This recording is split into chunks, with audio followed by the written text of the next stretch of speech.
говорите.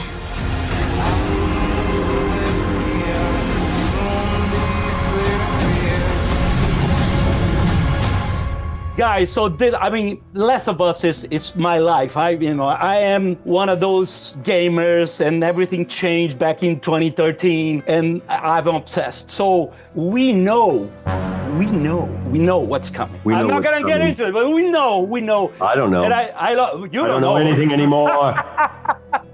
But the thing is, what I think is genius of Neil is fighting off like the term main character syndrome. Like the NPCs, you hear them shouting out their names when you kill them. Meu Sean!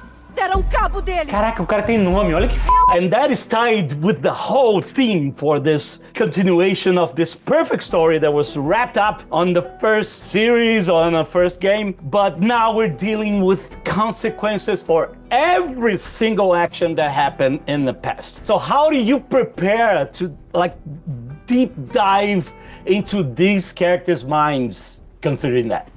That's a really good question. I think that most of it, honestly, is in the writing of it and the way that the game was adapted into the show by Craig and Neil is so brilliant. The script is so rich in description and there's a thing that Craig does where he writes sort of what's going on in a person's head, in italics. Yeah, it's almost like prose, which you never see in teleplay or movie scripts. Yeah, so that's really cool. So I think a lot of it is kind of handed to us on a plate, and then with the source material of the game to complement that. Talk about control freak. Who are you talking about? Craig and Neil? Yeah. And so it was kind of an easy job for us, I think. It's true. It is almost like a narrative language that is, rather than your straightforward screen directions, it's more like the internal experience of the characters, and so it really does make it very clear what's going on, and then at the same time, I don't think I've ever experienced anything where the context of the actual experience that I had with you and with our crew and with Craig and Neil and our directors and everything, and the first timers of it all coming into the second part kind of helped sort of feed the pain. Love hurts. Love hurts. It's true.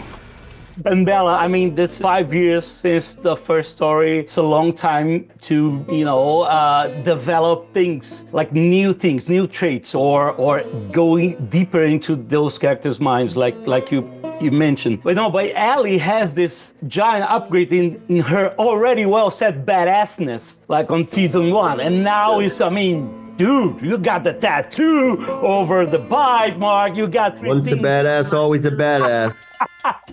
Yeah. Right? But now, say it louder.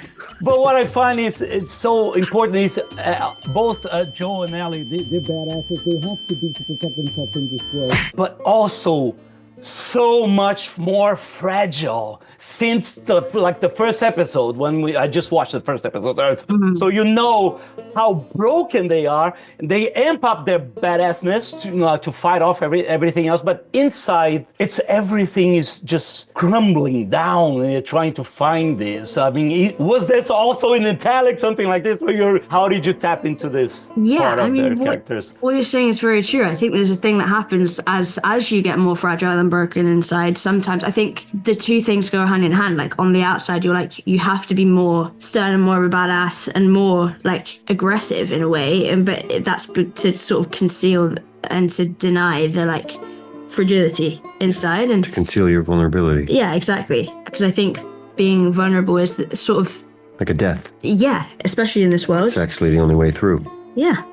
How poetic. And I read it in a book. Yeah, I don't know. That's it. That was the mic drop. That was all that needed to be said, and now I'm not going to keep rambling. Guys, I love you guys. Pedro, Papi, Bella, wonderful work. Wonderful. You're marvelous, guys. Thank you so much. Thank you so much.